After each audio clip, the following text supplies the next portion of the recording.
Hello everyone, আজকে আমি তোমাদের শেখাবো শাড়ির মধ্যে ফলস পাড় কীভাবে বসাবে। খুবই সহজভাবে দেখাবো এবং যাদের সেলাই মেশিন নেই তারা হাতে কিভাবে বসাবে সেটাও দেখাবো। তো দেখো, আমি এখানে একটা পাড় নিয়েছি আর পাড়ের সাথে একটা সুতো থাকে, ওটা হাতে বসানোর জন্য। তো আমি সাইড করে দিলাম। এই পাড়টাই শাড়ির মধ্যে বসাবো। তো প্রথমে দেখিয়ে দিচ্ছি, দেখো শাড়ির কোথা থেকে ঠিক পাড়টা বসাতে হবে। প্রথমে আমি শাড়িটাকে খুলে নিচ্ছি। তারপর দেখো, এই সাইডটা হচ্ছে ব্লাউজ পিসটা বাদ দিয়ে সাইডটা সেলাই করতে হয়। তো আমি ব্লাউজ পিসটা বাদ দিয়েছি, দিয়ে সাইডটা উল্টো দিকে সেলাই করে নেবো আগে, তারপর পাড়টা বসাবো। আর এই সাইডটা সেলাই করা কিন্তু অবশ্যই দরকার, নাহলে সুতোগুলো বেরিয়ে যায়, পরে শাড়িটা খারাপ হয়ে যাবে। তাই জন্যে ব্লাউজ পিসটা যখন কাটিং করে নেবে তার সাথে সাথেই সাইডটা অল্প মুড়িয়ে সেলাই করে নেবে। অনেকে এখানটা পিকেও করে, কিন্তু মেশিনেও সেলাই করলে এভাবে কোনো অসুবিধা নেই। তো আমি সাইডটা সেলাই করে দিলাম। দেখো ঠিক এভাবে থাকবে, সরুভাবে। বুঝতেই পারছো কতটা সুন্দর লাগছে সেলাই করাটা।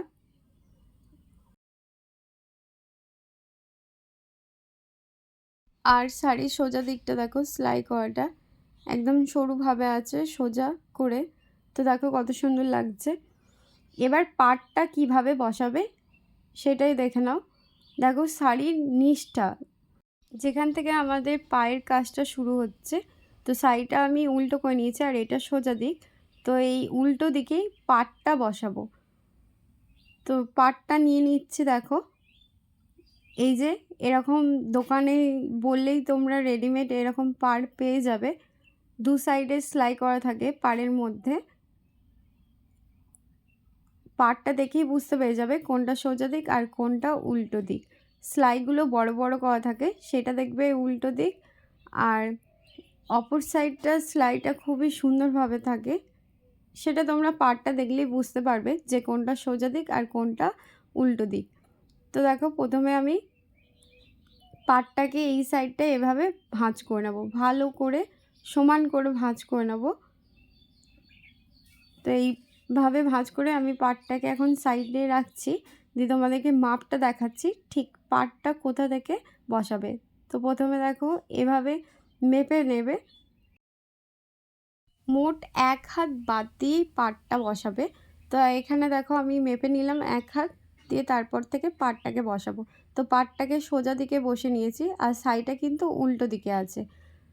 তো এভাবে দেখো পাড়টাকে বসিয়ে সোজাভাবে সেলাই করব।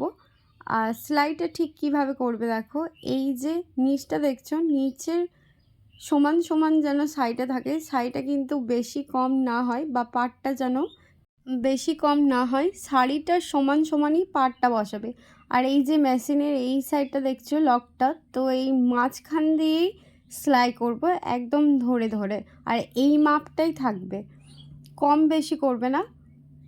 তো এভাবে দেখো আমি পুরোটা সেলাই করব। এভাবে দেখো একদম সোজা সেলাই করছি। তারপর দেখো এই মাঝে মাঝে ছোট্ট ছোট্ট একটা করে কুচি দেবো, তাহলে আমাদের পাড়টা ঠিকভাবে বসবে। ওপরে সাইডটার সাথে মানে ভাঁজ খেয়ে যায় সেরকম হবে না, এরকম ছোট ছোট মাঝে কুচি দিয়ে দেবে। আর সেলাইটা দেখো ঠিক কীভাবে থাকবে, এই যে সেলাইটা বুঝতে পারছো একদম সোজা আছে। আর কতটা মধ্যে সেলাইটা করেছি, 1/2 ইঞ্চি থেকেও কম নিয়েছি। তো এভাবেই সোজা সেলাই করবে। আর মাঝে মাঝে কিন্তু অবশ্যই ছোট ছোট কুচি দেবে। আর এই যে ভাঁজ করছি, ছোট ছোট কুচি দিচ্ছি, এই কুচিটা যেন 6টা হয় পুরো পাটটার মধ্যে। তো এভাবে দেখো আমি পুরোটা সেলাই করে নিলাম পাটটা। এবার শেষের দিকটা ঠিক পাটটা বসানোর সময় ঠিক যেভাবে মুড়িয়েছিলাম, শেষের দিকেও ঠিক সেভাবেই মোড়ালাম, দিয়ে এখানটা লক করে দেবো যাতে সেলাইটা না খুলে যায়। তো দেখো এখানে আমি ভালো মতন সেলাই করে দিলাম। এবার এই শাড়িটাকে দেখো আমি নিচে একটা জায়গায় পেতে নিয়েছি। এবার এইটার হাতে বসাবো।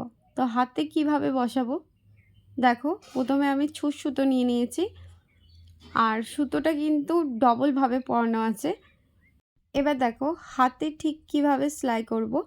প্রথমে লক করে নেব ভালো করে, এখানটা আগে গিট দিয়ে দিচ্ছি, এবার সেলাই করতে করতে যাব। তো দেখো নিচ থেকে একদম অল্প কাপড় নেবে আর ওপর থেকে একটু বেশি নেবে।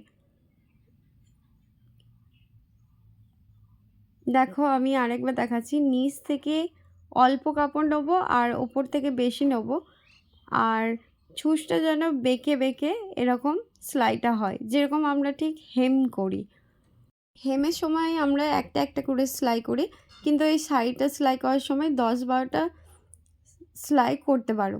আর মাঝে মাঝে অবশ্যই এরকম গিট দিয়ে দেবে। তো দেখো এরকম থাকবে ঠিক সেলাইটা, আর সোজা দিকটা দেখাচ্ছি, দেখো ঠিক এভাবে থাকবে। বুঝতেই পারছো যে কিভাবে সেলাইটা করেছি।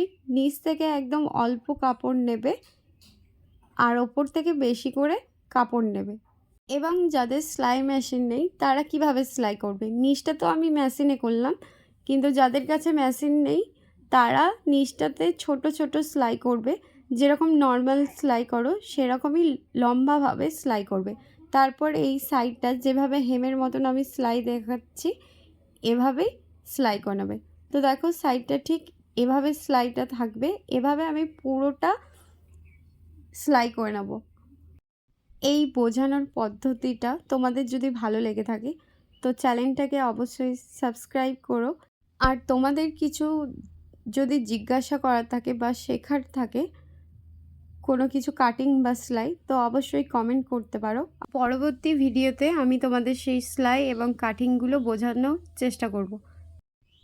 তো দেখো হেমের মতন করে আমি সেলাই করছি, আর মাঝে মাঝে কিন্তু অবশ্যই গিট দিও।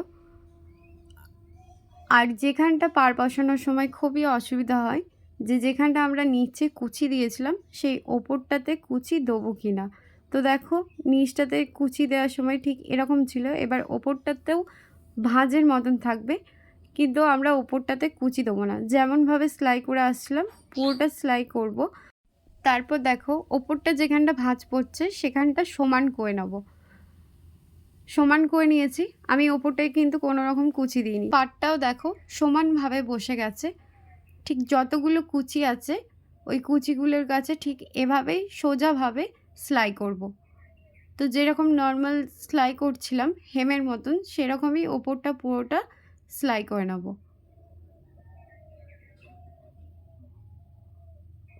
আর এই মাঝে মাঝে কিন্তু অবশ্যই গিট দিও। আর সোজা দিকটা দেখো, শাড়ির ঠিক সোজা দিকটা এরকম ছোট ছোটোভাবে সুতোগুলো দেখা যাবে।